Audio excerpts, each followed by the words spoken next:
WBON TV is here outside the Jackson County Courthouse where the preliminary hearing for Lonnie Belt, who is accused of murdering a 5-year-old, just let out.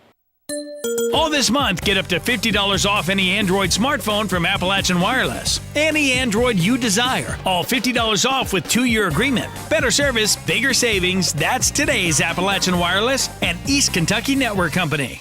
We spoke to Sheriff Paul Hayes about this, who could comment very little because Kentucky State Police actually has jurisdiction on the case. We also spoke to Kentucky State Trooper Robert Purdy about the case, who explained the charges that were brought against Lonnie Belt by Kentucky State Police and the search for the young boy. Jessica Durham was located and rescued at the bottom of an 80-foot cliff near Sparks Ridge Road in Jackson County. Jessica was able to describe to the troopers how she and her son, James Spoonamore, he was 5 years old, were assaulted and kidnapped by Lonnie Belt of McKee. Jessica explained how she last saw her son, James, with their kidnapper as she was allegedly forced over a cliff by Mr. Belt. Lonnie was found, and he was later taken into custody and charged with assault first degree, kidnapping of an adult, kidnapping of a minor, and tampering with physical evidence. We had helicopters, Kentucky State Police helicopters, we had horseback, we had canine units, and several volunteers. And that search was came to a conclusion about 9:30 a.m. on September the 11th, whenever the body, James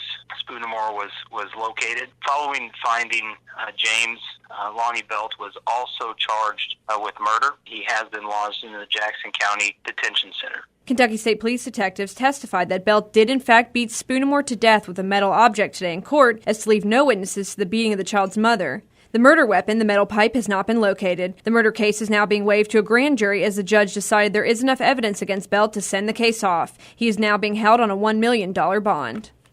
His mother is home from the hospital. She is recuperating fairly well. I had a chance to speak to her just personally and let her know that people were still concerned about her and very sorry for what happened. We're all hurting because of the loss of such an innocent child that has done nothing to anyone. And so the community has really been struggling with this as a whole. But we have come together, and the proof of that would have been the hundreds and hundreds of people who were out looking, trying to find this young man before we found out that he had passed. Everything that could have been done was done to find that young man. And we're hurting because we didn't want him to be found as we found him. But we're coming together, and we're going to see this thing through, and we just hope that justice is done and that the right thing happens regarding this crime. We believe it will, and ultimately we'll be able to put this behind us and move forward. Sheriff Hayes says the mother is out of the hospital and is beginning to recuperate. For WBON TV here in McKee, I'm Marissa Hempel.